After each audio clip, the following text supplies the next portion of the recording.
남자들이 제일 싫어하는 꿈이 있습니다. 그게 뭘까요? 군대에 다시 가는 꿈입니다.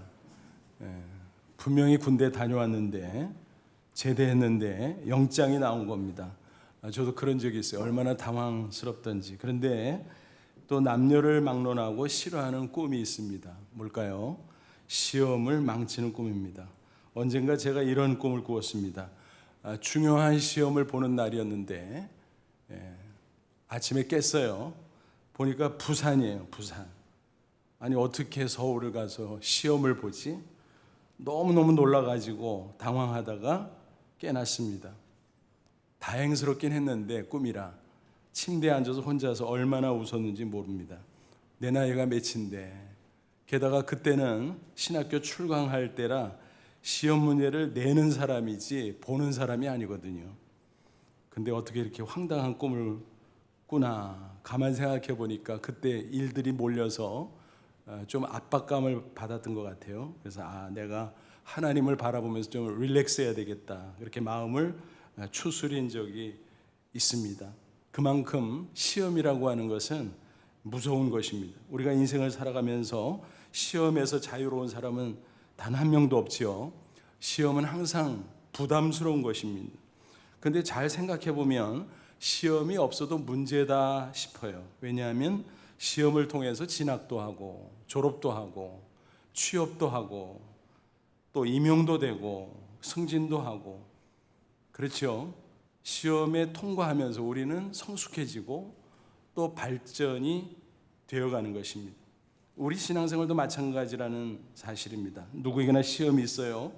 시험이 없으면 좋겠다 싶지만 시험이 없을 수는 없고 또 없어도 문제다라는 것입니다. 그래서 주기도문을 보면 이런 대목이 있잖아요. 마태복음 6장 13절, 우리를 시험에 들게 하지 마시옵고 다만 악에서 구하시옵소서. 문득 이런 생각을 해봤어요. 예수님이 기도를 가르쳐 주시려면 좀 더 좋게 가르쳐 주시지. 무슨 말씀인가 하면 우리에게 시험이 오지 않게 해주세요. 이렇게 하면 더 좋을 텐데, 그죠? 그런데 예수님은 그렇게 하시지 않았어요. 시험이 오기는 오는데 시험에 들지 않도록, 다시 말해서 패배하지 않도록 도와주세요, 이렇게 기도하라고 가르쳐 주셨다는 사실입니다. 그러니까 무슨 얘기예요? 시험을 면제해 주지 않는다는 것입니다. 다만 하나님께 기도하면 도와주시겠다라는 것이죠. 그렇습니다. 시험이 없는 인생 없습니다. 혹시 신앙이 좋아지면 시험이 없어지려나 혹시 그렇게 생각하는 분이 계시다면 죄송하지만 그것은 착각입니다. 신앙이 좋아져도 시험은 닥쳐옵니다. 어쩌면 시험이 더 어려워질 수도 있어요. 왜? 내 신앙 수준이 높아지기 때문에. 신앙이 좋아진다면 시험이 닥쳐올 때 잘 이길 수 있는 능력을 갖춰간다는 거지, 시험 자체가 면제 내린 것은 결코 아니다라는 것입니다. 훌륭한 신앙인들을 보십시오. 시험이 없는 사람입니까? 아니죠. 시험을 이긴 사람들입니다. 예수님조차 그랬습니다. 하나님의 아들만 이 땅에 인간으로 오셨을 때 시험을 당하셨어요. 시험을 이기셨을 뿐이지 시험 자체가 비켜가지는 않았다는 말입니다. 그렇다면 과연 어떤 사람이 지혜로운 성도일까요? 생각해 보십시오.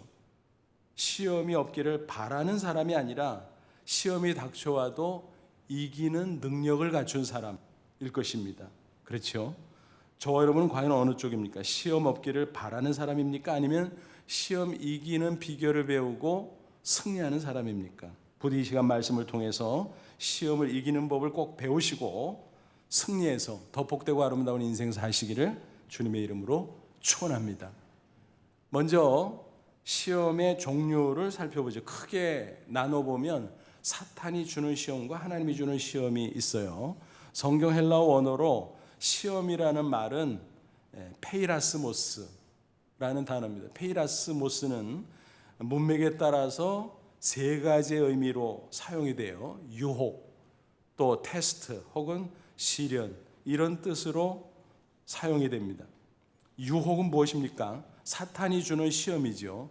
우리를 망치려고 속이고 유인하는 시험입니다. 야고보 1장 13, 14절은 하나님은 우리를 시험하지 않는다 그랬어요. 그때는 바로 유혹으로서의 시험을 하지 않는다는 뜻이구나 이해할 수 있겠죠.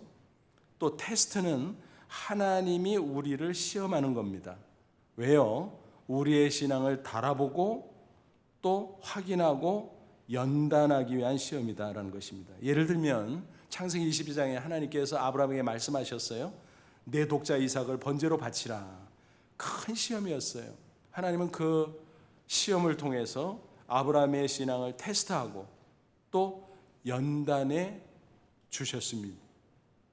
그런데 현실 속에서는 흔히 이 두 가지가 혼재되어 나타난다는 사실입니다. 그래서 모든 시험들을 통틀어서 시련 그렇게 말하기도 합니다. 그래서 시험, 시련 그러면 우리 인생 가운데 어려운 일들 때로는 사탄이 유혹하고 때로는 하나님이 우리 신앙을 테스트하고 그래서 이런저런 어려운 일들이 오는구나 라고 하는 것입니다. 그래서 시련에 대해서 우리가 좀 살펴보면 욥기 1장 사탄이 욥을 시험하잖아요. 근데 하나님이 통제하고 계세요. 야, 너 욥 시험하되 여기까지만 해. 욥의 목숨 건드리면 너 혼나 라고 경고하셨습니다. 그러니까 사탄이 시험을 하는데 하나님이 컨트롤하세요. 또 하나님이 그 계기로 욥의 신앙을 테스트하기도 하세요. 그러니까 이게 혼재돼서 나타나는 걸 알 수 있죠. 또 반대로 하나님이 시험하실 때 우리 인간은 불완전하고 죄성을 가지고 있기 때문에 사탄이 틈을 타서 우리를 유혹하기도 한다라는 것입니다. 그러니까 현실 속에서 보면 유혹, 테스트 이 두 가지가 혼재되어 나타나고 그것을 통틀어 시련이라고 합니다. 혹은 시험이라고 말해도 되겠죠. 여러분 여기서 중요한 게 과연 뭘까요? 어떤 시험이든 하나님이 통제하시구나 라는 것입니다. 그렇다면 결국 하나님이 유익하게 해주겠구나. 우리를 망가뜨리는 게 아니구나. 그것을 우리는 알아야 됩니다. 따라서 어려운 시련이 닥칠 때 무조건 두려워하거나 또 거부하거나 원망하면 곤란하다는 것입니다. 예레미야가 3장 33절은 이렇게 증거합니다. 주께서 인생으로 고생하게 하시며 근심하게 하심은 본심이 아니시로다. 이런저런 시련이 닥쳐와도 하나님의 본심은 망치려고 하는 게 아니다. 다른 목적이 있다. 분명히 다른 뜻이 있다라는 것입니다. 그래서 예레미야 29장 11절은 이렇게 증거합니다. 여호와의 말씀이니라 너희를 향한 나의 생각을 내가 아나니. 하나님이 말씀하셨어요. 뭐예요? 쉬운 말로 하면은 너희를 향한 계획이 다 있어 이 소리예요. 평안이요 재앙이 아니니라. 너희에게 미래와 희망을 주는 것이니라. 무슨 얘기예요? 하나님이 시험을 하되 평안을 목적으로 하지 재앙을 줘서 망치려고 하는 것은 아니다. 그래서 미래가 있고 희망이 있다라고 하는 사실입니다. 그러므로 어떤 시련이 닥쳐와도 긍정적으로 생각하자라는 것입니다. 그리고 꼭 믿음으로 승리하시기를 축원합니다. 특별히 우리에게 고무적인 사실이 있어요. 그게 뭔가 하면 우리 인생에 이런저런 시험들이 많이 닥쳐오지만 일정한 범위 안에서 온다라고 하는 사실입니다. 그 범위가 뭐냐? 누구든지 당하는 그런 수준이다라는 것입니다. 또 충분히 이길 수 있는 수준의 시험이다라는 것입니다. 본문 13절을 보세요. 사람이 감당할 시험 밖에는 너희가 당한 것이 없나니 오직 하나님은 미쁘사 너희가 감당하지 못할 시험 당함을 허락하지 아니하시고 시험 당할 즈음에 또한 피할 길을 내사 너희로 능히 감당하게 하시느니라. 무슨 말이에요? 감당할 시험만 허용하신다. 영어 성경 보면 What is common to man? 직역하면 뭐예요? 사람에게 공통되는 것. 그러니까 뭐예요? 사람이기 때문에 당할 수 있는 그런 수준의 그런 종류의 보편적인 시험을 주신다. 그 범위 내에서 주신다라는 거예요. 또 뭐예요? 피할 길을 주신다.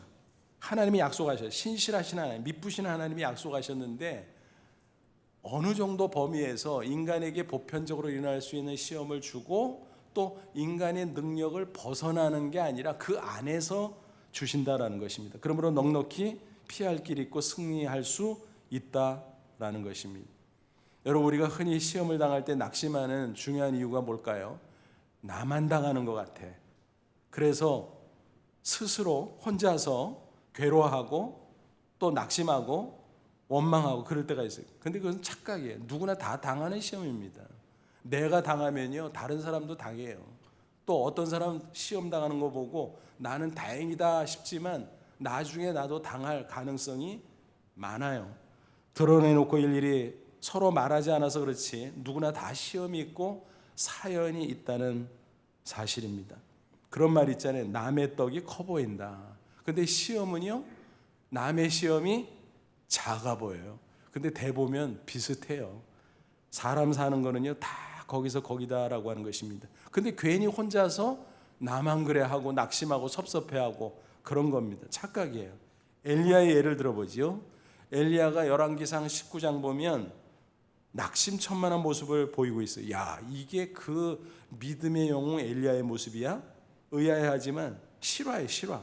바로 앞장 18장을 보면 그가 갈멜산에서 바알 선지자들을 통쾌하게 쳐부수죠. 얼마나 놀랍습니까? 근데 그 소식을 들은 아합의 왕비 이세벨이 분개합니다. 내 이놈, 내가 너를 반드시 붙잡아다 죽일 거다. 체포령을 내립니다. 용기가 넘쳤던 엘리야가 겁에 질려서 혼비백산 도망을 가죠. 하루 종일 달리고 또 달려서 로뎀나무 아래 주저앉습니다. 그리고 뭐라 그래요? 하나님, 나만 홀로 남았어요. 그러니 내 목숨을 거둬가 주세요. 내가 살 의미를 모르겠습니다. 낙심해 있었던 거예요. 어쩌면 한편으로 하나님을 원망하고 있었는지도 몰라요. 그때 하나님께서 뭐라고 말씀하셨어요? 내가 이스라엘 가운데 7,000인을 남겨두었다. 야, 이놈아, 너 혼자 시험 당하는 줄 알아. 너 혼자 어려운 줄 알아. 딴 사람도 다 마찬가지야. 7,000명이 너처럼 시험 가운데서 믿음으로 투쟁하고 있어. 무슨 소리야? 엘리야가 정신이 번쩍 들었고 하나님의 말씀을 듣고 용기 내서 다시 사역을 끝까지 감당하게 되었지요. 그렇습니다. 나에게 닥쳐오는 시험은요, 다른 사람에게도 닥쳐요. 나만 당하는 거 아니에요. 자기 연민에 빠져서 혼자서 괜히 낙심하고 자포자기하고 이것은 정말 어리석은 것입니다.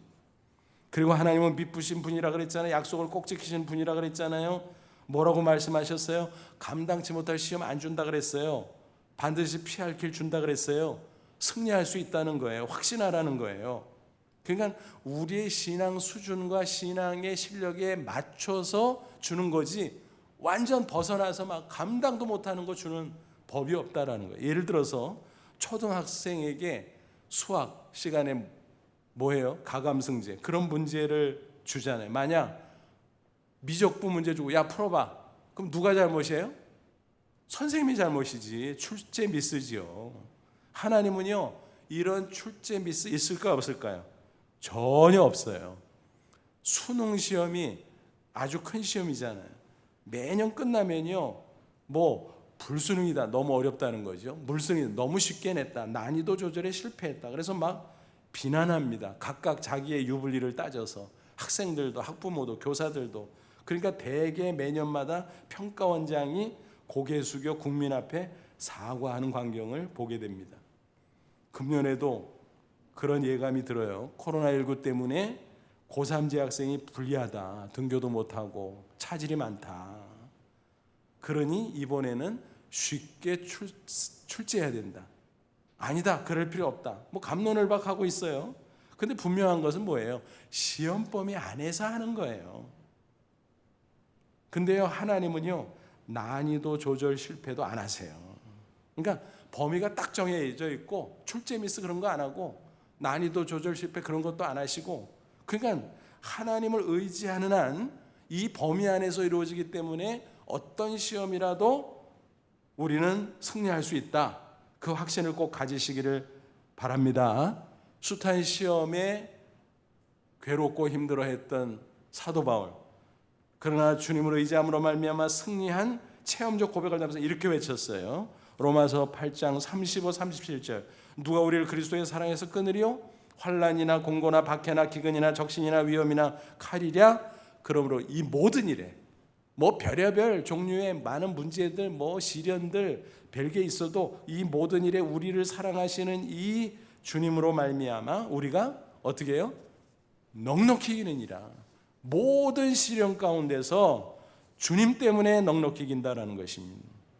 부디 말씀대로 저와 여러분도 어떤 시험 닥쳐와도 낙심하지 말고 승리 확신 가지고 사시기를 주님의 이름으로 축원합니다. 그럼 구체적으로 어떻게 해야 승리할 수 있을까? 그 비결을 살펴보죠. 3가지로 요약해 드릴게요. 각성, 순종, 그리고 인내입니다. 시험을 이기는 것은요, 육체적인 힘으로 하는 게 아니죠. 인간적인 지식이나 경험으로 하는 게 아니죠. 왜냐하면 영적 싸움이기 때문에. 그래서 하나님이 제시하는 영적 비결을 터득해야만 그것으로 승리할 수 있다는 것입니다. 차례차례 보시죠. 첫째는 늘 각성해야 하는 것입니다. 앞에서 말씀드렸어요. 인생의 시험 범위가 있다. 그런데 우리가 놓치지 말아야 될 중요한 사실이 있어요. 뭘까요? 시험 날짜는 모른다는 사실입니다. 여러분, 학교에서나 사회에서는 시험 범위도 가르쳐주고 날짜도 가르쳐줘요. 그러니까 그 날짜 꼽으면서 준비하면 돼요. 심지어 하루 전에 당일치기라도 해서 시험을 이럭저럭 치를 수 있어요. 근데 인생의 시험은, 신앙의 시험은 어떨까요? 언제 닥칠지 몰라요. 범위는 아는데 날짜를 몰라. 그러니까 어떻게 해요? 항상 대비 태세를 갖추고 있어야 된다는 것입니다. 그게 바로 뭡니까? 영적 각성이지요. 그렇지 않으면 시험이 닥치는 족족 패배할 수밖에 없는 것입니다. 본문 12절 뭐라 그랬어요? 그런즉 선줄로 생각하는 자는 넘어질까? 조심하라. 여러분, 신앙생활하면서 제일 나쁜 게 뭘까요? 방심하는 거예요. 다시 말하면 영적인 교만을 가지는 거예요. 나 정도면 됐지. 내가 신앙생활 몇십 년 했는데, 내가 성경을 몇 번 읽었는데, 내가 직분이 뭔데, 내가 교회에서 성경 공부 훈련 프로를 얼마나 많이 받았는데. 여러분, 훌륭하죠? 그러나 그렇다고 안전한 것은 아니에요. 그렇다고 다 된 것은 아니에요. 그런 생각을 하는 순간 이미 교만한 것이고 이미 방심하는 것이고, 그러면 반드시 패배할 수밖에 없다는 사실이에요. 잠언 16장 18절은 경고합니다. 교만은 패망의 선봉이요 거만한 마음은 넘어짐의 앞잡이니라. 뭐예요? 교만, 방심, 필패, 그런 말씀이에요. 신앙생활은요 또 마치 자전거 타기와 비슷해요. 여러분 한번 생각해 보세요. 자전거 타기 하고요, 자동차 운전하는 거 하고요, 어느 쪽이 더 어려울까요? 그걸 질문이라고 해요. 당연히 자동차 운전하는 게 어렵지. 면허 시험 보느라고 얼마나 고생했는데. 맞아요. 맞는 말입니다. 근데 일면으로 생각하면 자전거 타기가 더 어려운 것도 같아요. 왜 그럴까요? 자전거는요 항상 정신을 바짝 차려야 돼요. 그죠? 순간 잘못하면 넘어지고 만다라는 것입니다. 자동차는 반면 어때요? 잠시 한눈 팔아도, 물론 그러면 안 되죠. 또 잠시 졸아도 그러면 안 되죠. 하지만 그래도 넘어지지는 않잖아요. 그런데 자전거는 잠시 한눈 팔면 넘어져요. 잠시 졸면 넘어져요. 그러니까 항상 각성해야 돼요. 열심히 페달을 밟든가, 또 잠시 쉬더라도 핸들을 꽉 잡고 하다못해 발을 페달 위에 올려놓든가, 그렇게 각성된 상태가 아니면 넘어질 수밖에 없다는 것입니다. 이와 마찬가지로 우리는 항상 영적으로 깨어 있어야 됩니다. 말씀의 핸들을 꽉 잡고 기도의 페달을 열심히 밟으면서 앞으로 나아가야 된다는 것입니다. 사도 바울은 군인의 비유에서 완전 무장하지 않냐? 우리도 영적 전쟁에서 이기려면 영적인 무장을 해야 돼 하면서 말씀합니다. 에베소 6장 그 중에서 17, 18절에 이렇게 말씀해요. 구원에 투구하. 이게 쓰는 거잖아요. 그래서 구원에 확신을 해라. 그래야 승리한다는 거예요. 또 성령의 검, 칼을 차는 것처럼 하나님의 말씀을 가지라. 말씀으로 충만한 가운데 무장하고 승리하라. 또 모든 기도와 간구로 하되 항상 성령 안에서 기도하고, 항상 기도하고, 이를 위하여 깨어 구하기를, 깨어 기도하기를 항상 힘쓰며, 그렇게 말씀했어요. 기도는 뭐예요? 영적인 통신입니다. 전쟁터에서 군인이 무전기가 없으면요, 지휘와 교신이 안 돼. 전투 수행이 어려워. 그죠? 마찬가지로 기도를 통해서 영적으로 하나님과 교신하지 않으면 우리는 패배할 수밖에 없다는 것입니다. 그래서 말씀과 기도로 항상 영적인 각성 상태를 유지해야 우리는 방심하거나 교만하지 않고 승리할 수 있다는 것입니다. 삼손의 예를 들어보지요. 그가 말씀과 기도로 깨어있을 동안에는 성령 충만한 가운데 어떻게 됐어요? 엄청났잖아요. 나귀 특비 하나를 가지고 수많은 블레셋 사람들을 쳐 죽였어요. 이스라엘의 승리를 거두겠어요. 근데 영적으로 태만해지니까 기생 들릴라에게 유혹을 받아 넘어지잖아요. 그 여인의 무릎을 빼고 있다가 블레셋 사람들에게 붙잡히고 머리 깎이고 눈 뽑히고 끌려가서 광대처럼 놀림감이 돼버리고, 세상에 그 믿음의 영웅 이스라엘 사사 삼손이 그 지경이 되다니 말이 됩니까? 정말 안타깝죠. 나중에 죽기 직전 회개하고 죽어가는 가운데 블레셋 사람들에게 복수를 하기는 했지만 정말 아쉬움이 남죠. 영적인 태만이 삼손의 생에 오점을 남겼다라고 하는 것입니다. 그러므로 저와 여러분은 항상 말씀과 기도로 영적 각성을 유지하십시오. 그래서 어떤 시험에도 꼭 승리하시기를 주님의 이름으로 축원합니다. 둘째는요, 하나님의 말씀에 순종함으로 시험을 이길 수 있어요.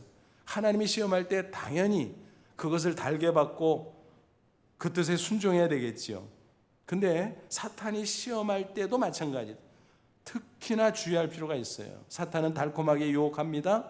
그래서 우리가 하나님의 말씀에서 벗어날 수가 있어요. 미혹되어서. 또 다른 한편으로는 사탄이 무섭게 우리를 위협하기도 해요. 그러면 적당하게 타협하고 싶은 마음이 생길 수도 있습니다. 어떤 경우든 그러면 안 됩니다. 우리는 오직 하나님만 의지하고 하나님의 말씀에 순종해야 됩니다. 그럴 때 사탄은 도망가 버린다라는 거예요. 우리가 승리할 수 있습니다. 야고보 4장 7절, 그런즉 너희는 하나님께 복종할지어다 마귀를 대적하라 그러면 너희를 피하리라. 여러분, 마귀 사탄하고 우리가 어떻게 싸워서 이길까요? 칼을 쫙 뽑아서 휘두를까요? 주먹질을 한번 해볼까요? 총을 쏴볼까요? 어떻게 해서 사탄을 우리가 이길 수 있겠습니까? 그런 거 다 필요 없어요. 우리가 하나님 바라보고 하나님의 말씀대로 고지고대로 순종하면 마귀 사탄은 저절로 아유, 이 사람은 안 되겠구나 하고 도망쳐버린다는 사실을 믿으시기를 바랍니다. 다니엘의 세 친구를 보십시오. 다니엘 3장 보면 그 시대는 바벨론의 포로로 끌려갔던 시대로서 느부갓네살 왕이 폭정을 할 때죠. 금신상을 세워놓고 백성들에게 절하라 명령합니다. 우상숭배, 황제숭배를 강요해서. 그러나 그 세 친구들은 어때요? 유일신 여호와 하나님을 믿는 거로 절대로 따를 수 없어요. 단호히 거절하죠. 그러니까 또 당연히 왕 앞에 끌려갔죠. 왕이 엄포를 놓습니다. 당장 내가 보는 앞에서 절에 그러지 않으면 풀무불에 던져서 죽여버릴 거야. 그러나 그들은 왕의 엄명은 거역하고 오직 하나님의 말씀에 순종합니다. 여호와 하나님 외에 다른 신을 섬기지 말라, 그 말씀을 순종했다라는 것입니다. 조금도 타협하지 않았습니다. 그때 어떻게 되죠? 죽었나요? 아니죠. 하나님의 기적의 역사가 나타나죠. 천사를 보내서 그들을 보호하는데 머리털 하나 거슬리지 않고 살아나올 수 있었다는 것입니다. 그 놀라운 광경을 목격한 느부갓네살 깜짝 놀라요. 오히려 하나님을 찬양합니다. 그리고 자기 스스로 조서를 내려서 각 지방에 보내요. 다니엘의 이 세 친구, 여호와 하나님이 대단하더라, 너희들도 만오를 여기지 말고 찬양해라. 세상에 자기가 알아서 전도를 해죠. 얼마나 놀랍습니까? 게다가 그 세 친구들이 어떻게 되죠? 승진해요. 승진. 죽임을 당할 줄 알았더니 승진을 해요. 여러분, 얼마나 통쾌한 승리입니까? 우리가 시험을 당할 때 좌고우면하지 않고 오직 하나님만 바라보고 하나님의 말씀 그 뜻에 순종하기만 하면 악한 원수 마귀가 도망치고 우리가 반드시 승리할 줄로 믿습니다. 부디 저여러 여러분 그런 승리를 꼭 거두시기를 축원합니다. 마지막 세 번째, 끝까지 인내함으로 우리는 시험을 이길 수가 있어요. 하나님 우리에게 시험을 허용하시는 중요한 이유가 뭐예요? 우리에게 어떤 축복을 예비하시기도 하지만 더 중요한 것은 우리의 신앙과 인격을 연단하기 위함입니다. 다시 말하면 우리를 성화시키기 위함입니다. 그런 가운데 축복해야 진짜 축복이지, 우리가 부실한 가운데 축복이 주어진다고 감당을 못해요. 그게 자칫 잘못해서 저주가 될 수도 있어요. 그래서 정말 중요한 것은 신앙의 인격이 연단되는 것입니다. 야고보 1장 3절 4절 이는 너희 믿음의 시련이 인내를 만들어내는 줄 너희가 알미라. 인내를 온전히 이루라. 이 말은 끝까지 인내하라 이 말이에요. 이는 너희로 온전하고 구비하여 조금도 부족함이 없게 하려 함이라. 계속 시련을 통해서 인내케 만들고 또 시련 인내 그러다 보면 변하잖아요. 연단되잖아요. 우리의 신앙과 인격이. 그래서 온전한 사람이 되도록 하신다라는 거예요. 그러니 끝까지 인내하라. 시험이 와도 그런 말씀입니다. 인내라는 한자에서 참을 인자지요. 그 한자가 어떻게 생겼어요? 잘 들여다보면 칼날이 마음, 심장에 딱 겨누고 있어요. 그럼 어떻게 해야 돼요? 심장에 칼 겨누면 어떻게 하실래요? 꼼짝 말고 있어야죠. 함부로 움직이면 큰일 나요. 그냥 바짝 엎드려서 꼼짝 말고 하나님을 바라보고 인내해야 됩니다. 기다려야 됩니다. 그러면 하나님께서 도와주시고 반드시 승리 있게 주실 줄로 믿습니다. 물론 인내하면서 기도하면 더 좋겠죠. 시편 126편 5절 6절 눈물을 흘리며 씨를 뿌리는 자는 기쁨으로 거두리로다. 울며 씨를 뿌리러 나가는 자는 반드시 기쁨으로 그 곡식단을 가지고 돌아오리로다. 무슨 얘기? 인내하고 기도하고 인내하다 보면 마침내 좋은 결과를 거둘 수 있다라고 하는 것입니다. 자동문의 예를 한번 들어볼까요? 지금 뭐 익숙하니까 괜찮은데 처음 자동문을 봤을 때, 잘 몰랐을 때 사실 당황스러웠어요. 문이 굳게 닫혀 있잖아요. 그거 열어야 되는데 손잡이도 없어. 어떻게? 근데요, 이거 어떻게 그러고 가까이 가다 보니까 쫙 열리는 거예요. 와, 이게 자동문이구나. 여러분, 우리 인생 가운데도 이런 일이 있다는 것입니다. 온갖 시험으로 답답하고 우리 앞이 꽉 막혀 있는 것 같아요. 그래도 인내하고 하나님을 바라보고 나아가다 보면 하나님이 예비한 때에 놀라운 일이 벌어진다는 사실입니다. 갈라디아서 6장 9절 바울이 증거합니다. 우리가 선을 행하되 낙심하지 말지니 피곤하지 않으면 때가 이름에 거두리라. 우리의 때는 지금 당장이면 좋겠는데 그건 내가 컨트롤하는 게 아니에요. 내가 정하는 게 아니잖아요. 하나님의 때가 이르러야 된다는 거예요. 그거 언제일지 모르죠. 짧으면 좋겠는데 짧지 않잖아요. 그냥 기도 한 번, 두 번 하고 그냥 하루 만에 끝나면 좋겠는데 아니잖아요. 일주일 만에 끝났으면 좋겠는데 아니잖아요. 몇 달, 심지어 1년, 2년, 수년 막 흐르잖아요. 근데 하나님의 때가 있다는 거예요. 그때까지 끝까지 인내하라라는 것입니다. 그러면 승리할 수 있다는 것입니다. 장석주 시인의 시 가운데 대추 한 알이라는 제목의 시가 있습니다. 제가 이 시를 어디서 봤을까요? 처음 지하철 역사에서. 지하철 탈 때 그냥 잊지 말고 그 옆에 시가 이렇게 붙어 있잖아요. 그거 읽어보면요, 어떤 시는 정말 너무너무 좋은 게 있어요. 제가 하루는 지하철 타고 가려고 기다리고 있다가 이렇게 보니까 대추 한 알 읽어가니까 너무 좋은 거예요. 그래서 다시 인터넷 들어가서 확인하고 메모해 놨다가 오늘 소개해 드립니다. 한번 들어보세요. 적에 저절로 붉어질 리는 없다. 저 안에 태풍 몇 개, 저 안에 천둥 몇 개, 저 안에 벼락 몇 개, 저 안에 번개 몇 개가 들어서서 붉게 익히는 것일게다. 적에 저 혼자 둥그러질 리는 없다. 저 안에 무설이 내리는 몇 밤, 저 안에 땡볕 두어 달, 저 안에 초승달 몇 날이 들어서서 둥글게 만드는 것일게다. 대추야, 너는 세상과 통하였구나. 대추 한 알이 그렇게 아름답게 연걸기까지 숱한 세월에 풍파와 시련이 있었다라고 하는 이야기예요, 여러분. 시인은 매서운 눈으로 관찰하고 그 대추가 연글 때까지의 그 과정을 생각하면서 노래한 것입니다. 여러분, 대추 한 알이 열리는 과정이 이렇게 여러 시련의 과정이 있을진데 우리 인생은 어떻겠습니까, 여러분? 시련을 이기고 또 시련이 어떤 때는 또 넘어졌다 다시 일어나서 다시 이기고 그런 과정을 통해서 만들어져 가는 게 아니겠냐라는 것입니다. 19세기 미국의 시인 롱펠로, 그의 인생 찬가는 아마 많은 분들이 읽어본 적이 있으실 겁니다. 그 시를 비롯해서 여러 시들을 보면 환희의 시예요. 환희. 그의 시에는 환희, 기쁨이 들어있어요. 그는 하버드 대학 교수를 지냈고 시인으로서 명성을 떨쳤어요. 그가 화려한 것 같아요. 근데 그 이면에는요, 숱한 시련이 있었다는 사실입니다.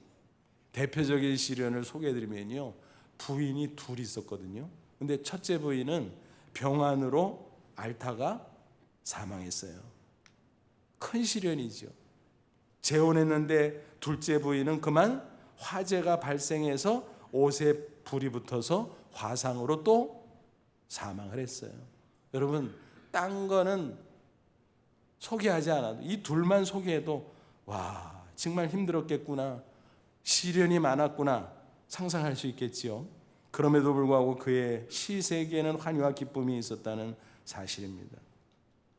그는 이런 이야기를 한 적이 있습니다. 인생이 평온하기만 하면 진정한 기쁨이 무엇인지 알지 못한다. 기쁜 일, 슬픈 일, 즐거운 일, 괴로운 일, 이같이 희로 애락이 오고 가고 뒤엉키며 심금에 닿아서 감미롭고 향기로운 교향악을 연주하는 것이다. 그는 시련 가운데 하나님을 의지하고 인내함으로 그 모든 것을 다 어우러 매만져 고매한 신앙 인격을 연단하며 만들었고 또 고스란히 그것을 시에 반영했다라고 하는 것입니다. 그의 고향은 메인주 포틀랜드입니다. 우리가 지금 코로나19로 고생하고 있잖아요. 근데 그곳에도 코로나 확진자가 속출하고 사망자도 많이 나오고 있어요. 근데 그 시내 한복판에 그의 동상이 우뚝 서 있습니다. 근데 그 사진을 잘 보시면 마스크를 쓰고 있네요. 흥미롭죠? 제가 저 사진을 보면서 생각했습니다. 롱펠로가 지나다니는 사람에게 말하고 있구나. 무언의 메시지를 전하고 있구나. 마스크를 쓴 채 뭐라고 할 것 같아요? 인생은 다 그런 거야. 코로나19로 힘들지? 그래도 인내하시게나 마스크 쓰고 잘 견디게나 이런저런 시련이 있어? 그것도 견디게나 그러면 반드시 승리하리라. 하나님의 놀라운 계획이 있을 거야. 결국 우리는 기쁨으로 승리의 노래를 부를 수 있을 거야. 그런 이야기를 하고 있지 않나 혼자서 상상을 해봤습니다. 여러분, 우리 인생은 온갖 시련들로 가득한 시험장이에요. 이런 시험 저런 시험들이 때도 시도 없이 우리에게 닥쳐옵니다. 그런 가운데 우리가 막연히 시험이 오지 않기를 바란다? 또 그것을 위해서 기도한다? 그것은 지혜로운 것은 아닙니다. 시험이 안 오면 좋겠지만 그런 일이 없기 때문입니다. 오히려 우리는 시험을 이기고 승리할 수 있게 해달라고 하나님 앞에 기도하고 지혜와 능력을 구해야 될 것입니다. 이 세상 살 동안 시험이 없는 시간, 시험이 없는 공간은 절대로 존재하지 않습니다. 그래도 다행스러운 것은 하나님께서 인생의 시험 범위를 정해 주셨다는 사실입니다. 누구에게나 공통되는 그저 그런 시험들, 그리고 우리의 능력 안에서 또 하나님을 의지하면 얼마든지 충분히 이길 수 있는 시험을 그 범위 안에 두시고 우리에게 허락하신다라는 것입니다. 신실하신 하나님의 약속입니다. 어긋나는 일 없습니다. 그 시험 너머에 하나님께서 계획하신 더 큰 은혜가 있습니다. 더 큰 축복이 있습니다. 더 놀라운 미래가 우리를 기다리고 있습니다. 부디 이런 사실을 꼭 확신하시기를 바랍니다.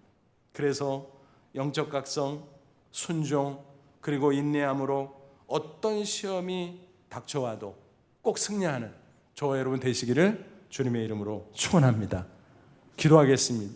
이 말씀 붙잡고 기도하죠. 하나님, 그렇습니다. 광야 인생길 지나가다 보니 이런 시험 저런 시험, 그래도 시험범위 정해주셨으니 감사합니다. 또 하나님이 우리를 도와주시니 감사합니다.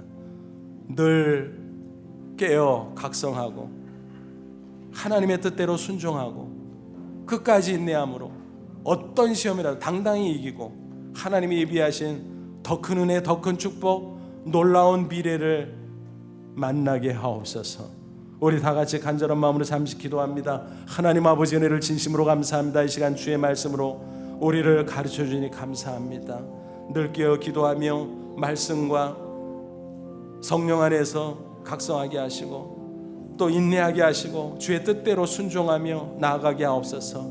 그래서 어떤 시험 풍파와도 당당히 이기고 또 이기기로 말미암아 우리 인생이 아름답게 세워져 가고 하나님이 예비하신 아름다운 미래를 만나는 저희들 되게 해 주시옵소서. 예수님의 이름으로 기도하옵나이다. 아멘.